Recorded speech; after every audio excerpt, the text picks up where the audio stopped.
स्वस्ति न इंद्रो वृद्धश्रवाः स्वस्ति न पूषा स्वस्ति नस्तारक्षो अरिष्टनेमिः स्वस्ति नो बृहस्पतिर्दधातु कर्णेभिः शृणुयाम देवा भद्रं पश्येमाक्षभिर्यजत्राः स्थिरैरङ्गैस्तुष्टुवाग्गो देवहितं जदायुः बृहस्पति अतियधर्जो अर्हद्यो क्रतुमज्जनेषु जजेजयत्सवसरत प्रजात तदस्मासुरावीणां देहि चित्रम्।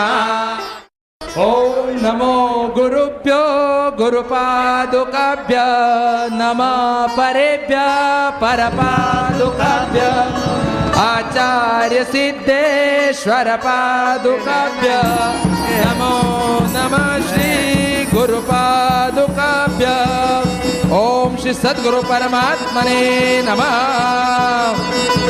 ओम यदायुष्यं चिरं देवा सप्तकल्पान्त जीवेषु ददुस्तेनायुषा युक्ता जीवेम शरदा शतं दीर्घा नागा नगा नद्यो नन्ता सप्तार्णवादश अनन्तेनायुषा तेन जीवेम शरदा शतं सत्यानि पञ्चभूतानि विनाशरहितानि च अविनाश्यायुषा तद्वज्जीवेम शरदा शतं शतं जीवन्तु भवन्तः।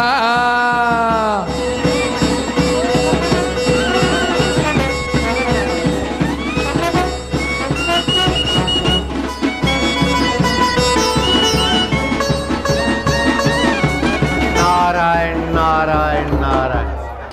अभी 72वां दिया बड़ा जला दिया हमने, 71 दिए सब साधक जला रहे हैं। जितने वर्ष पूरे हुए, जो भी ज्ञान शांति भक्ति था, आने वाला वर्ष उससे भी ज़्यादा भगवान के तरफ, समता के तरफ, आत्मवैभव के तरफ बढ़े, इसीलिए जन्म दिवस मनाया जाता है।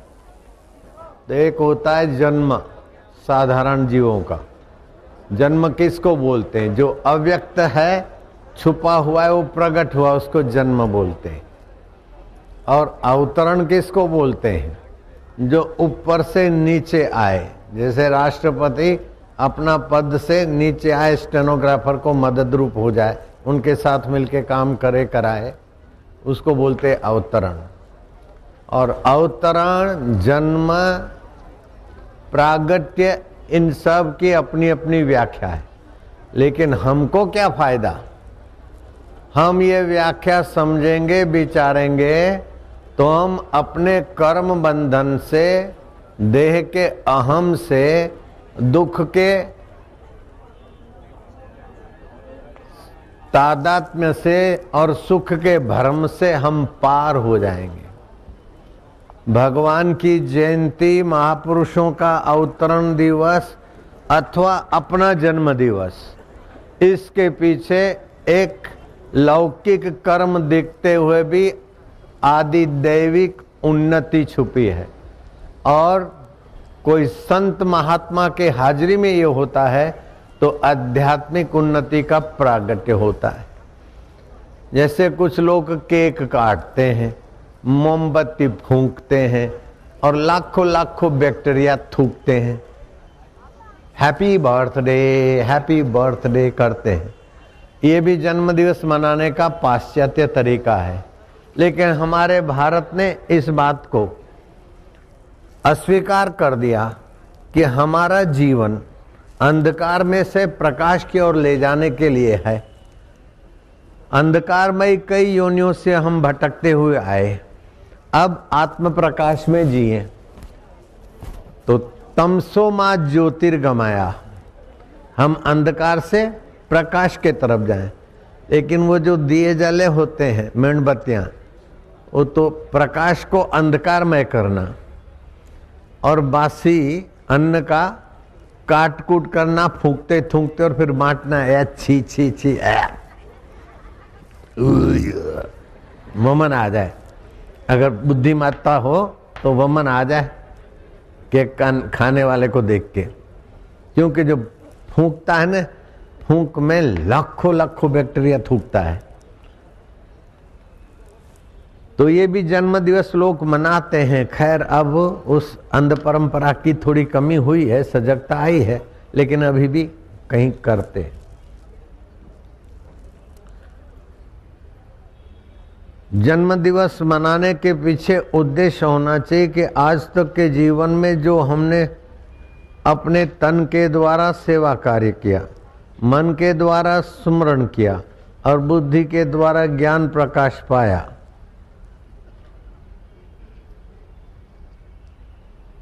उससे अगले साल अपने ज्ञान में परमात्मा तत्व के प्रकाश को हम बढ़ाएंगे, सेवा की व्यापकता को बढ़ाएंगे और भगवत प्रीति को बढ़ाएंगे। ये तीन चीजें हो गई तो आपको उन्नत होने में ये आपका जन्म दिवस बड़ी सहायता करेगा। लेकिन जन्म दिवस किसी का है झूम शराबी, झूम बराबर झूम, पेग पिए और क्लबों में गए तो ये सत्यानाश दिवस साबित हो जाता है। तो आदि भौतिक शरीर है, आदि दैविक मन बुद्धि अहम है, और अध्यात्म तत्व इन दोनों से परे है, उसको जानने वाला है। भगवान कृष्ण कृपा करके अपना अनुभव बताते हैं। जन्म कर्म च में दिव्यम, जन्म कर्म च में दिव्यम, यो वेति माम तत्वतः। अर्जुन, मेरा जन्म और कर्म दिव्य है। ऐसा जो जानता है उसके भी जन्म और कर्म दिव्य हो जाते हैं, और वो मुझे मिलता है, ऐसे मिलता है जैसे दो सरोवरों के बीच की पहाड़ हट जाती है, तो जैसे दो सरोवरों की पहाड़ टूट जाए तो कौन से सरोवर का कौन सा पानी ये पृथक करना संभव नहीं रहता। ऐसे ही जीव का जीवत्व छूट जाए और ईश्वर का अपना ईश्वरत्व बाधित हो जाए तो वास्तविक में दोनों में एक परब्रह्म परमात्मा लहरा रहा था, लहरा रहा है, लहराता रहेगा। आद्य शंकराचार्य भगवान ने कहा कि अगर जीव नहीं है, जगत नहीं है, तो ईश्वर ईश्वर किस बात का है?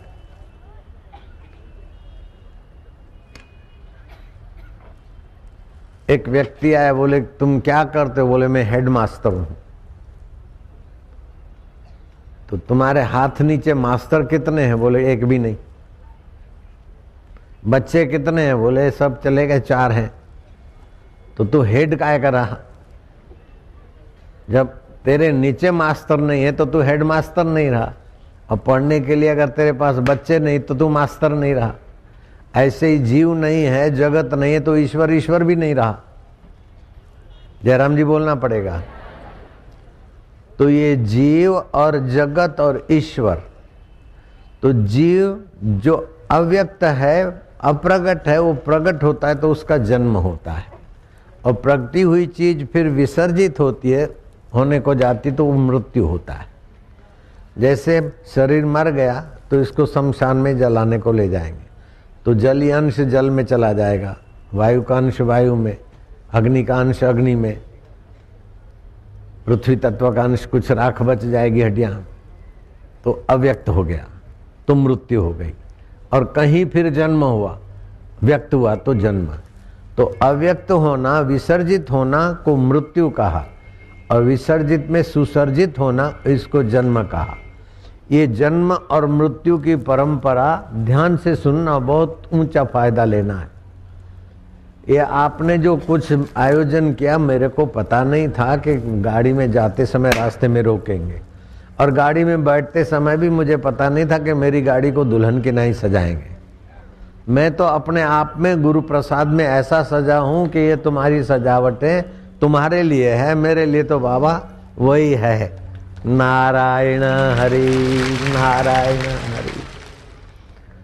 तो जन्म कर्म च में दिव्यम यो वेति माम तत्वतः। तो भगवान का जन्म होता है करुणा परवश होकर, दयालुता से। भगवान करुणा करके आते हैं, ते भगवान का जन्म दिव्य हो गया, अवतरण हो गया।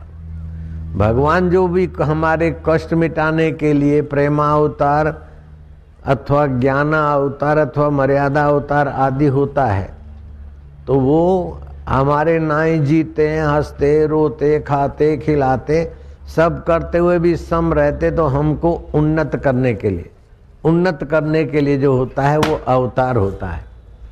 और अपने कर्म बंधन से फंसे हुए जीव कहरा रहे, वो निगुरे साधारण होते हैं, लेकिन कहराते हुए अपने सृष्टिकर्ता को पुकारते हैं। तो वो सृष्टिकर्ता जैसे दूध में सफेदी व्याप्त है, चकमक में आग व्याप्त है, तिलों में तेल व्याप्त है, ऐसे ही सृष्टिकर्ता अणु अणु परमाणुओं में व्याप्त परमेश्वर ज्यों का त्यों है सब में। लेकिन भक्त जब उन्हें पुकारते हैं, प्रार्थना करते हैं, तो वृत्ति आरूढ़ हो जाता है।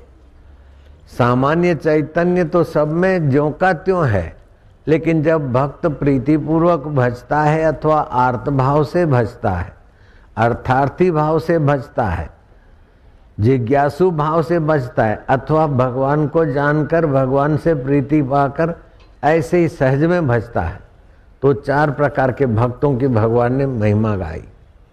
आर्तो अर्थार्थी जिज्ञासु ज्ञानी च भरतर्षभा उदारा एवे सर्वेते।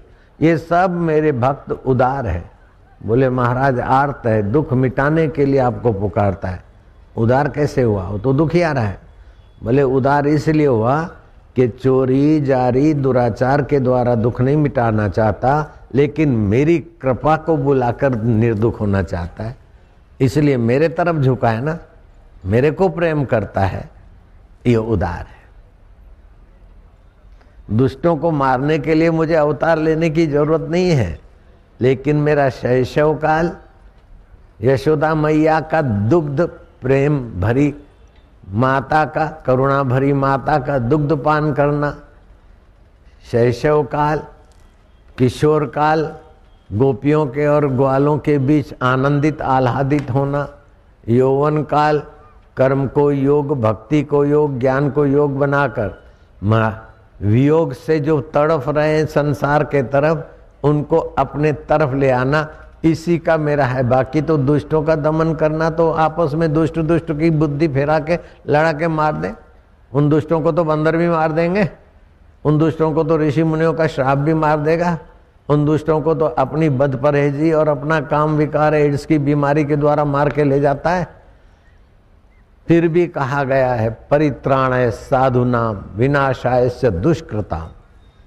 तो इसका रहस्य है कि जो साधु स्वभाव के हैं, प्रेमी हैं, कठिनाइयों में पुकारते आर्त भाव से, अथवा धन दौलत अथवा चुनाव के लिए मुझे पुकारते हैं, वो अर्थार्थी है। रोग कष्ट मुसीबत से दबकर पुकारते हैं, वो अर्थार्थी है, ये आर्त है। लेकिन कोई सफलता पाने के लिए पुकारते तो अर्थार्थी है, और मुझे पाने के लिए मेरी सेवा पूजा और पुकारते हैं तो जिज्ञासु है। लेकिन ये सब नहीं है, फिर भी जो मुझे प्यार करते हैं और मेरी व्याख्या करते हैं और मेरे तरफ दूसरों को लगाते हैं, ऐसा ज्ञानी तो मेरा आत्मा है। प्रियो ही में ज्ञानिनो इत्यर्थ। हे अर्जुन, ज्ञानी महापुरुष में और मुझ में तू कोई अंतर करना चाहे तो मैं शरीर हूं और वो मेरा आत्मा है। भगवान का भगवानपना इसी से सिद्ध होता है। मुझे तो तुम्हारी जरूरत नहीं है, मेरे को तो वोट बैंक अच्छा है, रुपए पैसा भी अच्छा है, लेकिन तुम मेरे इलाके के हो इसलिए मैं तुम्हारे पास आया हूं कृपा करने के लिए। ऐसा ये नहीं कह सकते, समझदार नेता तो नहीं कह सकते, तो भगवान कैसे कहेंगे कि मैं दया करके तुम्हारे पास आया हूं, करुणा करके। वो कहते हैं यशोदा मैया का दूध पीने के लिए, माँ की वात्सल्य स्नेह पाने के लिए मैं आया हूं, दया करने को नहीं आया हूं। गोप गोपियों के बीच आया हूं, अथवा तो अयोध्या वासियों के बीच आया हूं तो उनके कृपा और आनंद का आस्वादन करने को आया हूं। ये भगवान की भगवत्ता है, सुहृदता है। ऐसे ही संत महात्मा का, अब भगवान के जन्म कई प्रकार के होते हैं।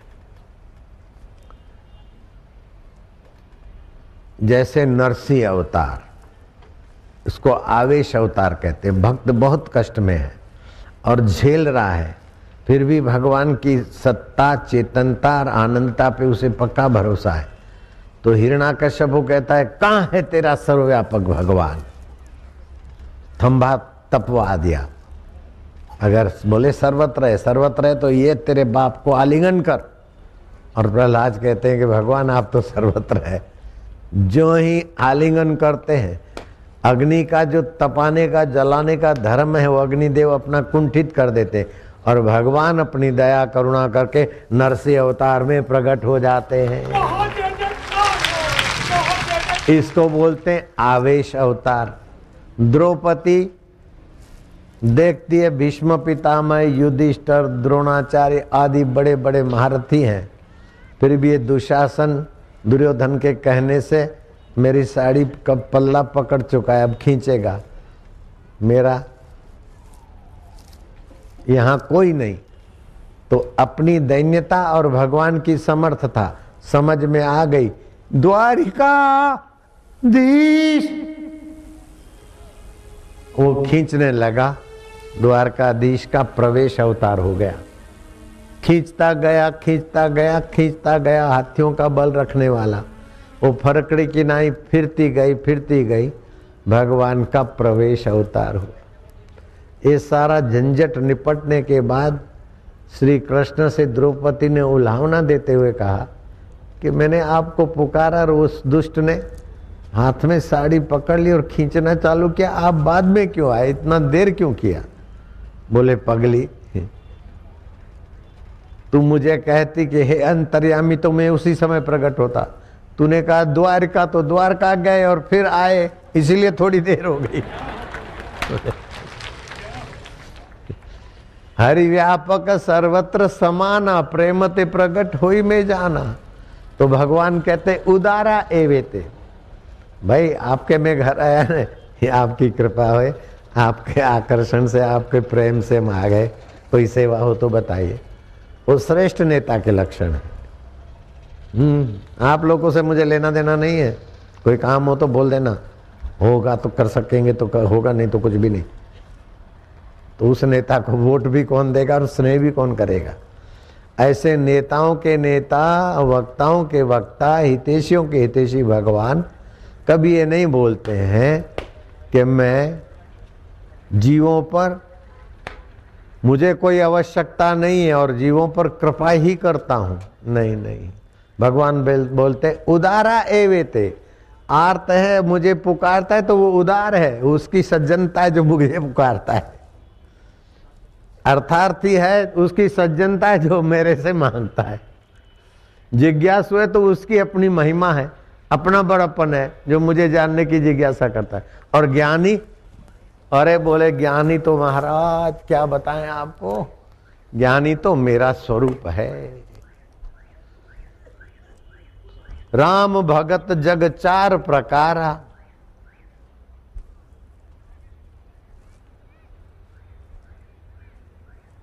चारू अनग उदारा, ज्ञानी प्रभहि विशेष प्यारा। ये तुलसीदास जी ने व्याख्या की। तो भागवत में आता है कि सुखदेव जी महाराज का पूजन करते राजा परीक्षित बड़े आदर से, सोने की कठौती में चरण धोते, चंदन आदि लगाते, पत्र पुष्पम आरती आदि करके हाथ जोड़कर सामने प्रश्न पूछने के भाव से देखते हैं। सुखदेव जी महाराज कहते हैं राजन तुम्हें कुछ जिज्ञासा है? बोले जी महाराज आज्ञा हो तो प्रश्न करो। एक शालीनता है, सामने वाले के हृदय में ईश्वरत्व का वैभव जगाने के लिए शालीनता है जरूरी। बोले महाराज मनुष्य को अपने जीवन काल में क्या करना चाहिए और मृत्यु अति निकट हो तो क्या करना चाहिए। शुकदेव जी प्रसन्न हो गए। परीक्षित, तुमने जो प्रश्न पूछा है वो किसी एक वर्ग के लिए नहीं, एक व्यक्ति या एक समाज के लिए नहीं, समस्त जीवों के मंगल के लिए तुम्हारा प्रश्न है। प्रशंसा की। मनुष्य को जीवन काल में क्या जानना चाहिए, क्या करना चाहिए और मृत्यु निकट हो तो क्या करना चाहिए। तो शुकदेव जी महाराज शांत हो गए अपने ब्रह्म स्वभाव में। बोले तस्मात् राजन सर्वात्मना हरि अभिधीयते श्रोतव्य कीर्तितव्य से सुमृतव्यो भगवत नाम।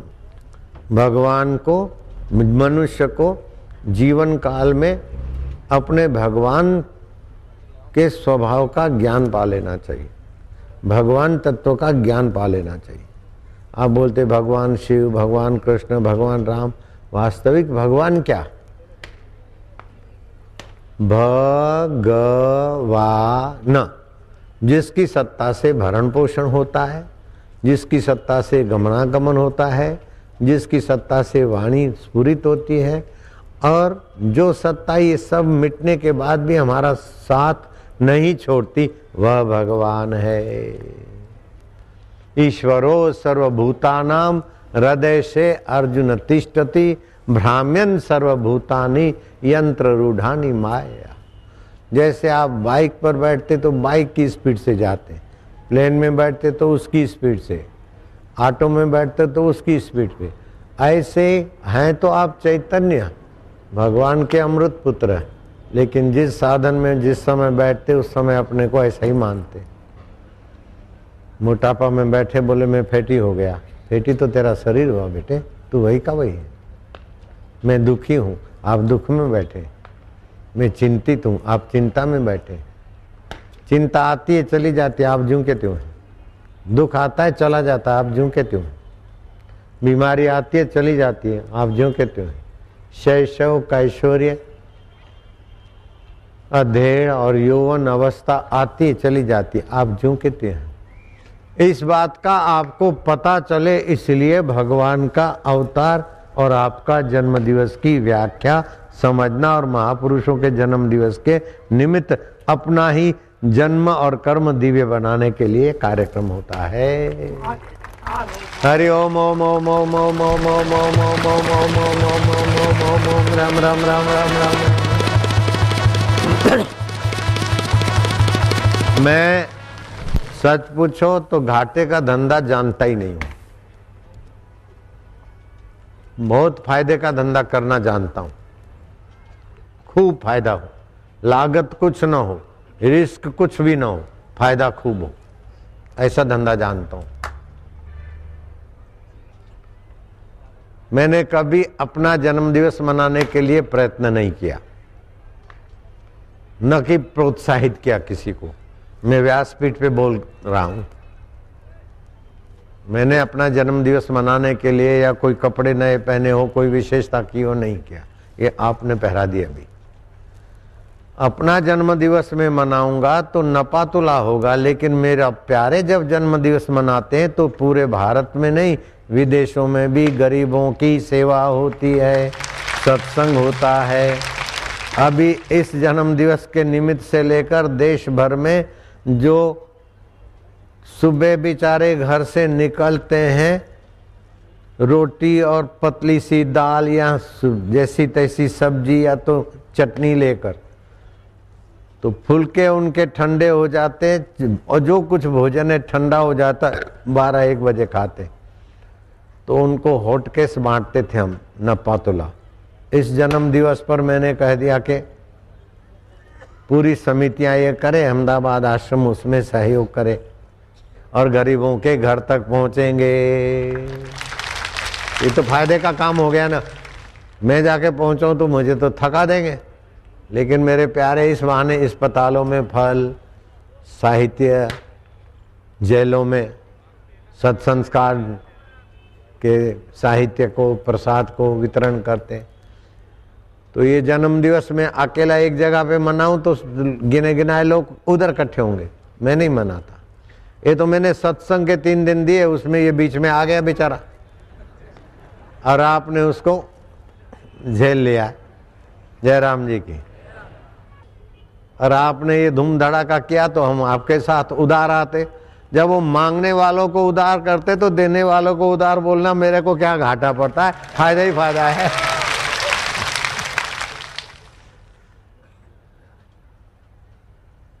नारायण हरि। तो सामान्य आदमी वासना के वेग से कर्म करता है, दुख के भय से डर के कर्म करता है, सुख की लालच से कर्म करता है, वो कर्तृत्व भाव से कर्म करता है।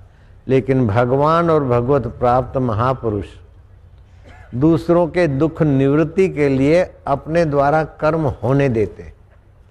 भगवान और महापुरुष का स्वनिर्मित विनोद समाज का भला। सामान्य आदमी स्ववासना से प्रेरित और भगवान स्वकरुणा, स्वनिर्मित विनोद से प्रेरित।